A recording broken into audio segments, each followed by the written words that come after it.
রাম, বৌদি ও কোথায়? ও তো একটু বাজারে গেছে। আজও দেরি হয়ে গেল। একটু বসো, ও এখনই চলে আসবে। আরে বসো তো, রুটি খাও। আরে না না বৌদি, এই মাত্রই খেয়ে আসলাম। আজ কিন্তু তোমার পছন্দের জিনিস করেছি। কি গো? বেগুন ভর্তা। তাহলে তো রুটি খেতেই হয়।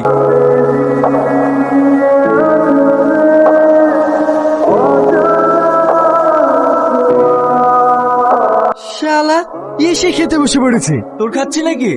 বৌদি দিয়েছে। হ্যাঁ, ও ঠিকই বলেছে।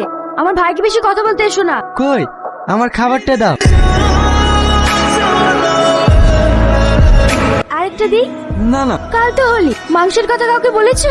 হ্যাঁ 500 মতো বলেছি। কি 500 মাংস? ও তো আমারই হবে না।